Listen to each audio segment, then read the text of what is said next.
poet, publisher, songstress,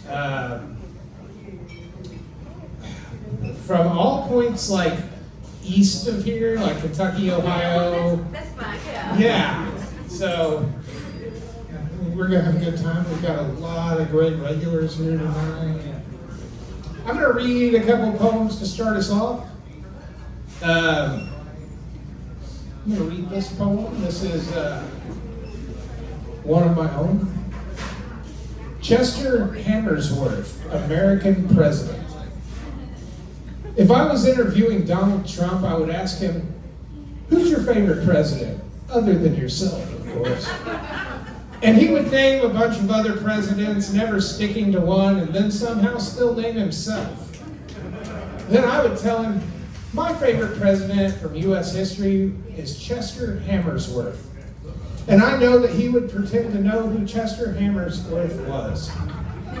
He would try to rank Chester between other presidents that existed and weren't just a name that I had made up right then. He would never say Chester Hammersworth was not a real president because he doesn't know. He would never say that he doesn't know who Chester Hammersworth is. He would talk about how strong America was under Chester Hammersworth. Then half of all voters would fondly remember Hammersworth, while the rest of us felt ill and questioned our own sanity. But no matter how they felt, they would take off February 30th for Hammersworth Day from then on.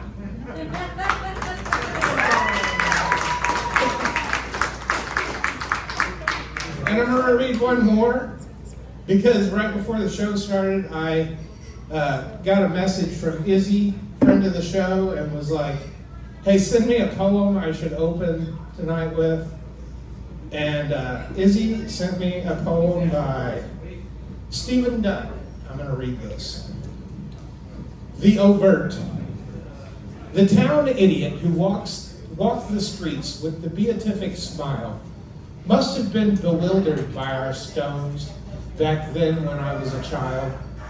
It's an act of will and confession to bring him forward now. My first gesture to you, to hide myself from myself. I've used various veils of weather, the hopeful smell of just cut grass. What a nice day to be alive, I've said, while headlines screamed atrocity and I couldn't locate what I felt. The street violinist who played for me in her evening dress simultaneously lived with Bokeh and the clang of my coins. Nearby, a juggler succeeded in keeping three things alive. What could be more normal than a double, even a triple life? Still, I remember being surprised by the ineffectual, shy biologist at his retirement party. How well he spoke, how, even with his wife, he fast danced all night long. Though the events and dates may remain at odds, I said to my host, as we walked the Ponte Vecchio, I'd like you to believe everything I say. Is the life we lead in public obscene? Would you say that what I've offered here is overt? You must worry about trusting a man who feels he's damned and knows there's a certain charm in admiring him.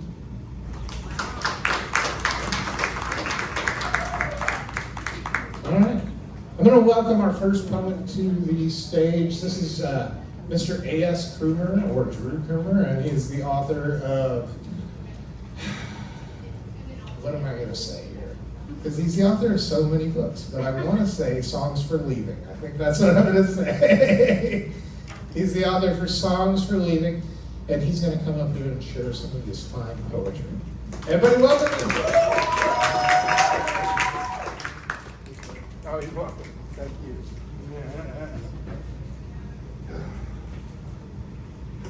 How's everybody doing?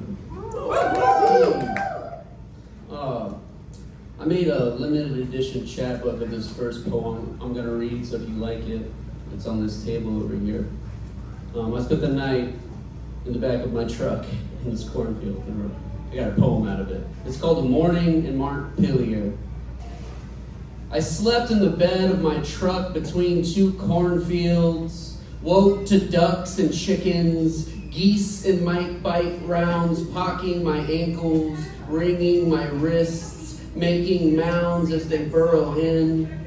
I peel the layers of skin with my cheese grater fingernails. I blink back the crusting mucus, feel it scratch my raw eyes, unzip my sleeping bag and my dreams. Let in what cool air the corn sweat allows before the day boils over.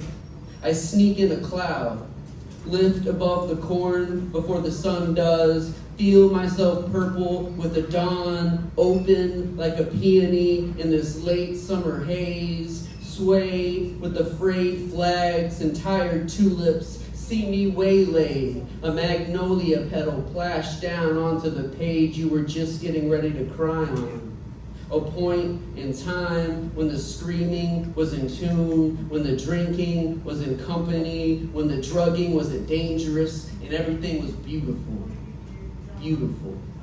The old hurt muted by all the new. I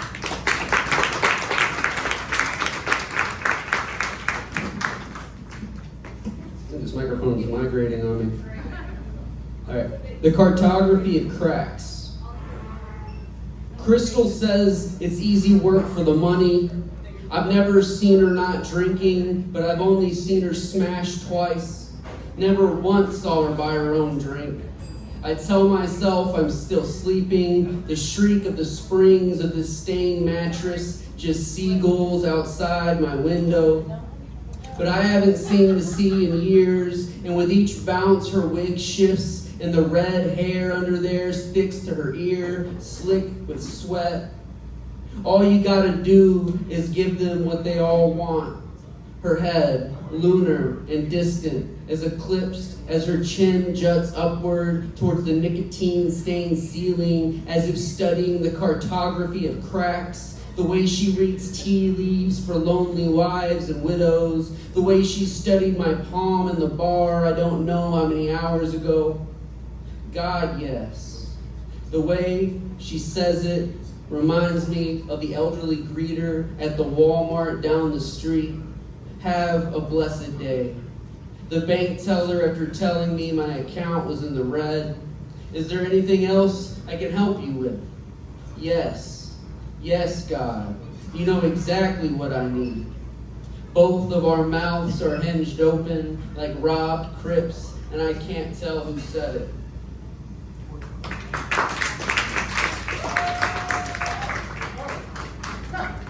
Yeah, fuck that mic.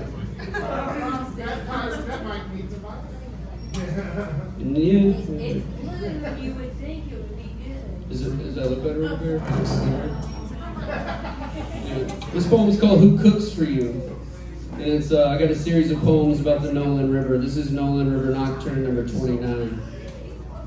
I turned off the radio to listen to the grumbling thunder as it hissed rain and wind through the forest clenched jaw of pitch pine and shagbark hickory, crooked like the listing bleached out headstones of the nameless riverbend cemetery where we sent psalms sailing, cast like our fathers' ancient lures. We're still watching those bobbers, still waiting on a bite, never knowing our bait's been picked, the fish full of plastic and the chum of our white rice. In the sweeping static of insectile song, I heard the whippoorwill and sang along.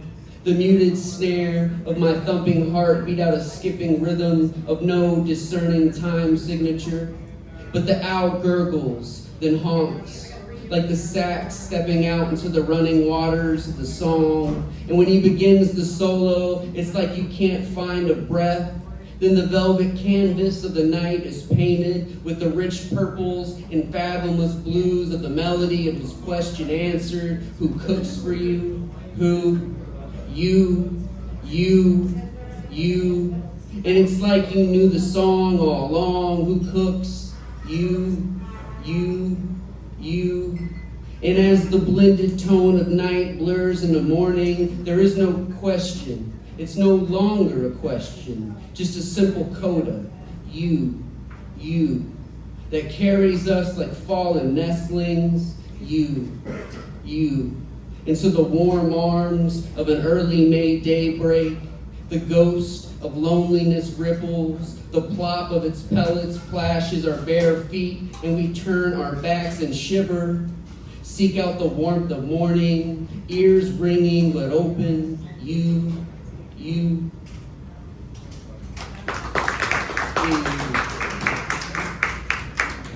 Alright, this one's called Waltzing Cellini. Though she's crying, no one knows her language, so no one understands why. Her cratered face looms, glowing while tinged blue, catatonic, breathless, soundlessly screaming, never taking her eyes off you. And run as we might, she always finds us, peeking through the canopy, to find us down in the muck, trying to find our feet in so much slithering. When I found the midnight beach and slipped my bare feet into the surf, I felt the glide of time. I found my feet dancing, kicking sand and grains of time, not flinching at the glass shards and dirty needles. And when I looked up, she was shrouded in a misty gossamer, and like a man coming out of a coma, I looked around. We were all there singing the same song in our own ways, heads down, grimacing at personal tortures, but dancing. All our shadows fucking on the white sands and sandy dunes. And for a while now I've been here, dancing in glass, stabbed with needles, finding a high whining harmony like a fiddle emulating a pedal steel guitar. And when I looked up now, I find she slipped across the horizon, pulled by dark and fleeing the light and taking the tides with her. So I walk out and study the pools she left behind, stranded fish and jellies the birds pick apart, empty bottles, half-crushed tall boy cans, snag lures, and ball tires.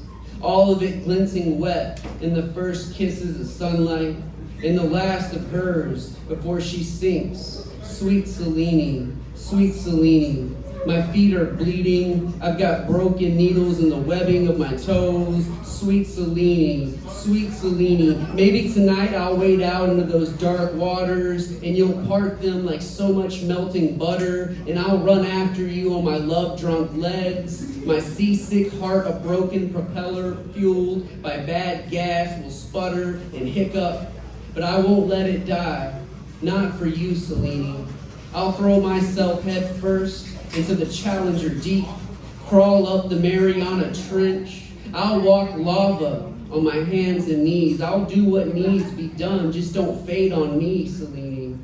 And maybe tonight you'll show me where you sleep, what you're hiding behind your back. Yes, tonight, sweet Cellini. Tonight will be the one that doesn't end. Despite my sliced feet, I will spin and leap.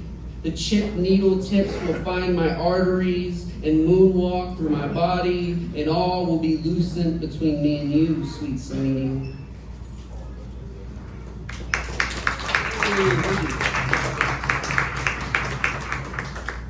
I can never tell how these things are going, but no one's thrown anything, so I'm taking that as a good sign. I mean, if it's money. This is called Just South of Civilization. I'm getting older. We're where you lose things. Memories become passing scents. A stranger's whispers tickles your ear, but every time you turn around, no one's there. Even when we're together, we're alone, tracing the outlines of our hearts into the hard drive of our phones. We're getting older. I'm where I am from a broken compass. We tore up the atlas for rolling papers. How we inhaled those little towns and burgs, giving them momentary residence in our chests before sending them up like spirits leaving our bodies. Their names and bodies of water leaving a hiccup of coughs, and the sense of being just outside of the county line, just south of civilization, where things remain wild, where thorn and thistle find our most sensitive places, and eyes and claws glint in slanted moonbeams, and the forest of our heart grows a little thicker. For the space of pain and pleasure, you get a fistful of years, and an asthmatic coal mine canary's fluttering heart, and a zoo-bound eagle's clipped wings. You see the ones you lost in everyone. Those little glimmers of hope evaporate so quickly, leaving the sickly sweet scent of decay. The deafening ringing of our cavity bells keeps us pacing. We'd holler and cry if we weren't so humble-hearted. We're older than we should be, and by older, I mean old.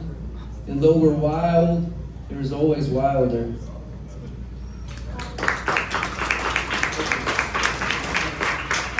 All right, I got 2 poems left. I lost a dear friend recently.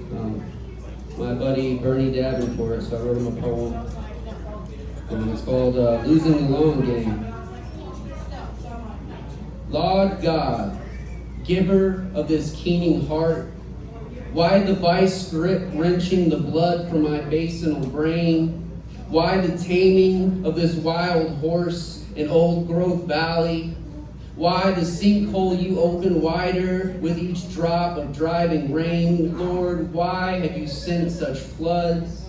The sound of so much moving water sweeping the musicians off in the cacophony, almost all of them taken before their time on the big stage. Lord God, why stop the songs that could have saved a life like mine? Like so many members of my band, we were cut adrift, left clinging to what we found and what found us, scraping songs together to lull the gulls closer, to coax land from horizon, melody from maelstrom. Though you can't drink the flood waters we do, we fill ourselves with what's been carried away, always getting too carried away, and so we too are carried away. I'd like to think Bernie is at his dream drum kit, skipping around the sizzling ride like a barefoot water skier. Every snare snap, a pop over the wake of the boat carrying us away from the torrents of this flash flood.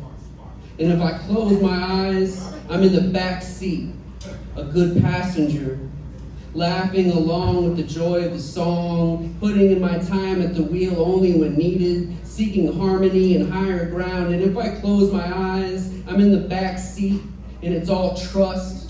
Backseat driving is pop country radio and outdated GPS guidance and unanswered prayers. And if I close my eyes, we're back at the practice spot, laughing at the growing pools, scooting back the amplifiers after every song. God's tears, somebody snickered into the mic.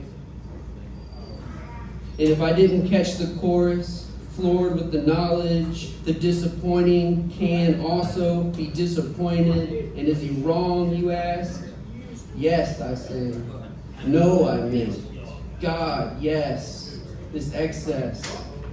And us in our drought years thrust together by 100-year flood, where we turned the roof of an ancient barn into a juke joint dance floor, where we stomped and hollered, took all we had and begged for more, believed our protection spell songs were enough, our youth was enough, but like a lot of floods and hauntings, it's glacial. Some gods and demons play the long game, haunting every stone of your ribcage castle, flooding king's quarters and dungeon alike, sweeping away all our heads impaled on pikes, and bobbing us along like the cheap bait we treated ourselves like. And though you're gone, and I'm going to sing one last verse and pray there's an encore, and not just this empire of silk and ash and crash and waves.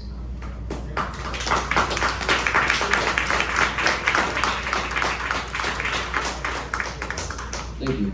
This is my last poem. My name is A.S. Coomer. All my friends call me Drew. I got a bunch of books on this table, so does Bree. This one goes out to my dad. It's called Age of Portage. There comes a day when you can no longer carry your own canoe. A day not so long from now when your hands, gnarled and arthritic, will no longer grip even the slightest of oars. And though we all know the river ends in a falls, the last bend comes too fast. But some of us will go out singing so loudly we never hear the falls coming. Thanks, guys.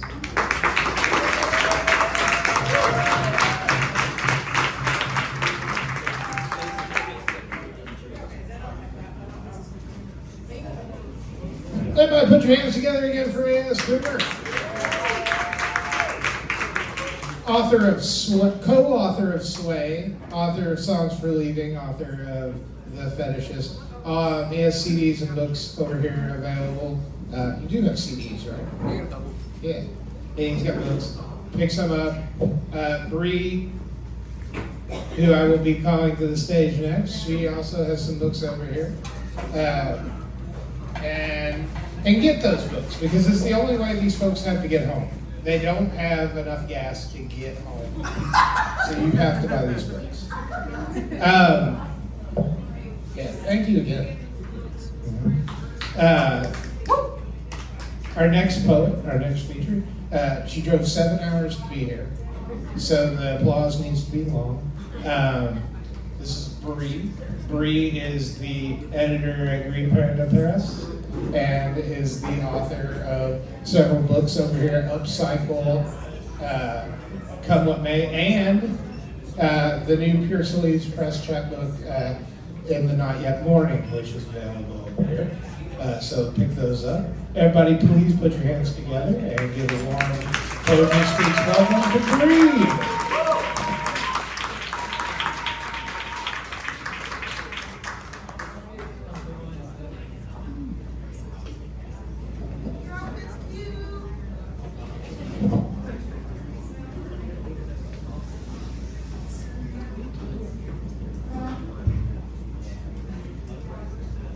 King, some men they think they a king. Fang, but riches don't mean a thing when you got nothing and you got nothing to prove. It feels like the royal blue. Don't spend a nickel or a dime to show me a good time. I mean, save your money. I already think that you're sweet and funny.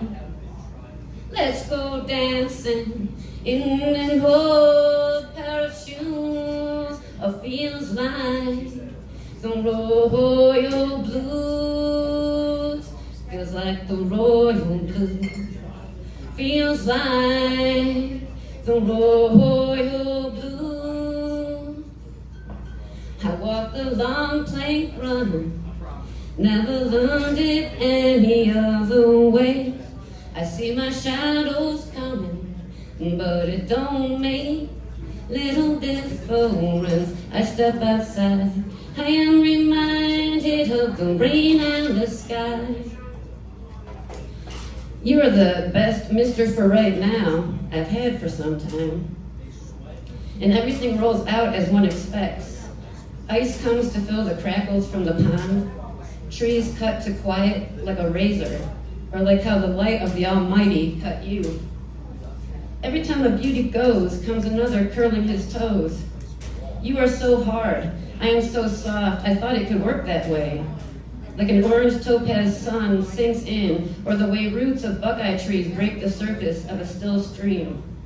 I collapse my concerns against your body weight.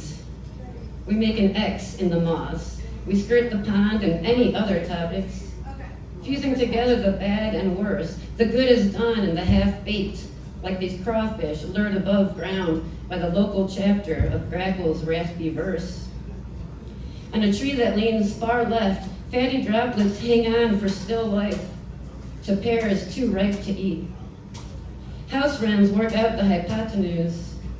The tip of your nose fits perfectly in the corner of my eye when we kiss. I can't believe you never noticed. All summer I watched the pears grow, wondered if they had worms. Passed by the tree every time I left the house without checking to see if they would make a good tart. You take me into your hulking frame. Feels like a picture you might save forever. Gives my body structure, shape, and strength. I will admit you to my frame of mind, the no mind, where nothing is the matter.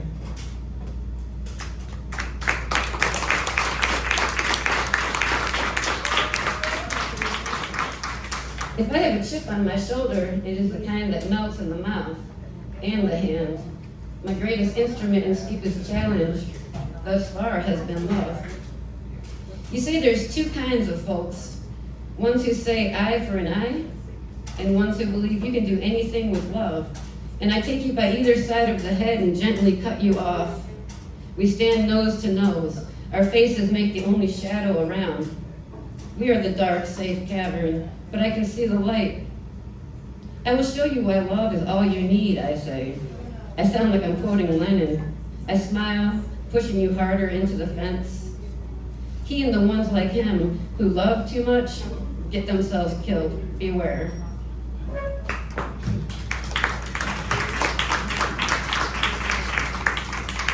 If a billionaire looked me in the eye, you would see a billionaire hem and haw about abortion, states' rights. On the other side of the wall, people know that we are just people, all of us. On the roof, we caught sight of death, a black gleam on the wing that the angel of mercy fixed for him, because she identified with his tall tales. We mustn't believe them.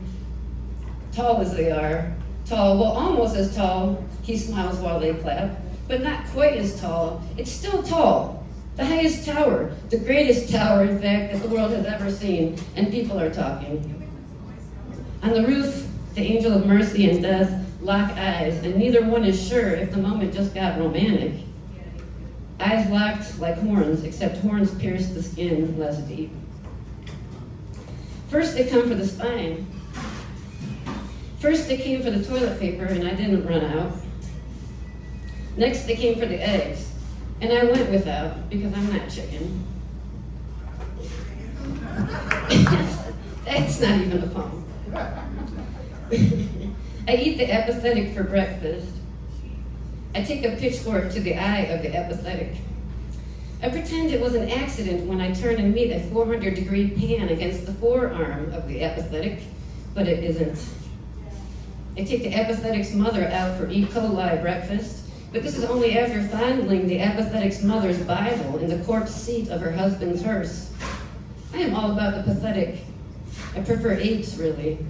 Synthetic, clumsy garments, I stick my arms in the holes of now. A path so worn, there are armholes in the lining wood of it.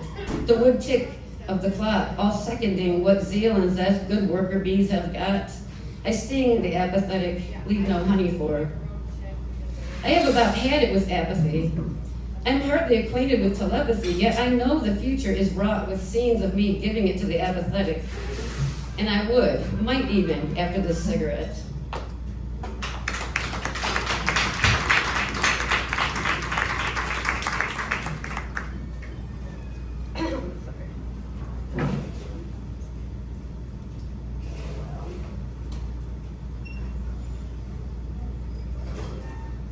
I lost my one poem, but there's many more to choose from. So. I want you to grasp me like a coin, not a concept. Kiss me with your eyelashes. Let me wait to have all of your mouth. Luna moths are rare to see, but there are 3 now, just outside the trees, engaged in dialogue with flowers. I see every June in this wasted field, the same variety. We got wasted on each other. We were so unwary. Our ecstasy unfolded like resumes, sent through blonde grass to be sorted. Fillory geraniums, Queen Anne's lace, buffalo clover, They do not stir in this generous wind. A question mark butterfly lands and flies off only to touch down again in search of an answer. I open my mouth. The wind came back for its leaves. It feels emptier under this naked canopy of elm and ash, engraved by precious emerald. Runes foresaw this, but I could not see. The sun was the worst kind of light for making out birds, and he was the raptor I was after. He was the cara in the stand of live oaks in Aransas. He was the oak motte I landed my anxieties in so they could work things out among themselves, and he was Aransas. I was the light on the roseate spoonbill, sipping from rivulets with the babies nearby. I was the shape of his knuckles cracking open ancient scripture, and I was the dust from the pages. They say dust is made up of 100,000 fingerprints. Dust is something that wind kicks up, like he lifted me when the buds and blossoms thrust on us the same leaves the wind takes back.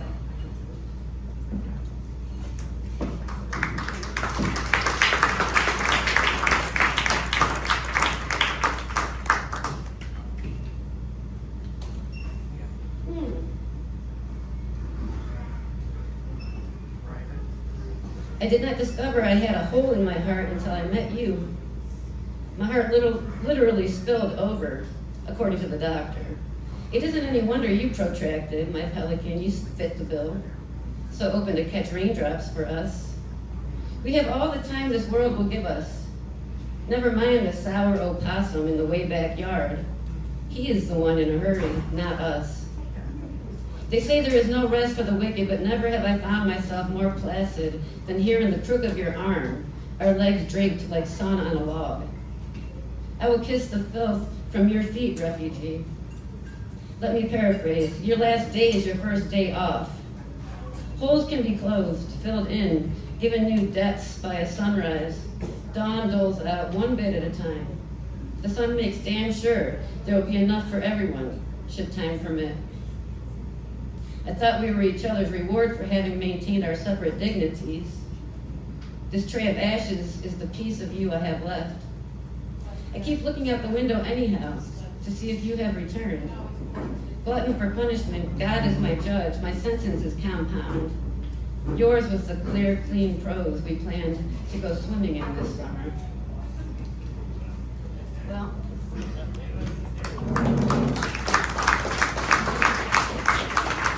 I keep singing this, but I think it's important because, I'm celebrating what would probably be coming up on 5 years of not having suicidal thoughts.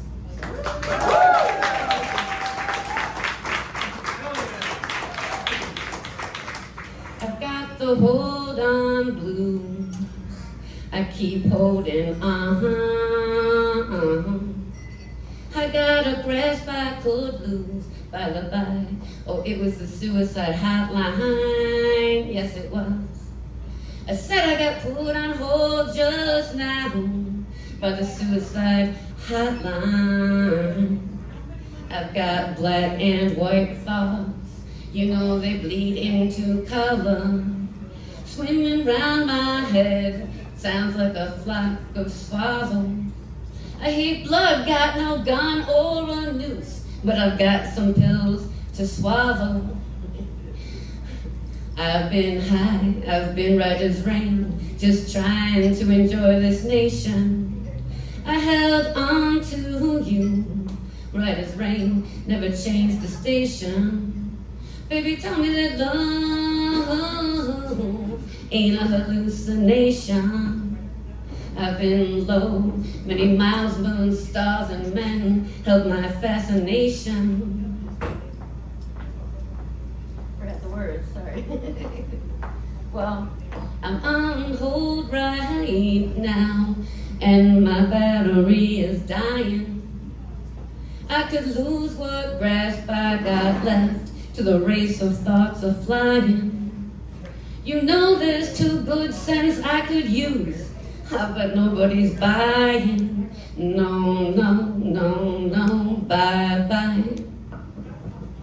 Thank you.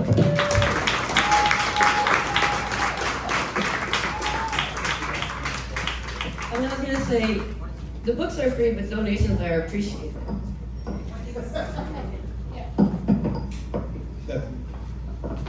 The books are free, but donations are appreciated. Everybody put your hands together for Bree. That was amazing. Thank you. Thank you both of our features tonight. Wonderful.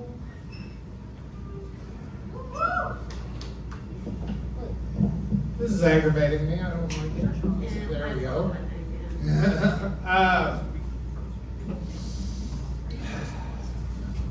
It's on to our open reading now.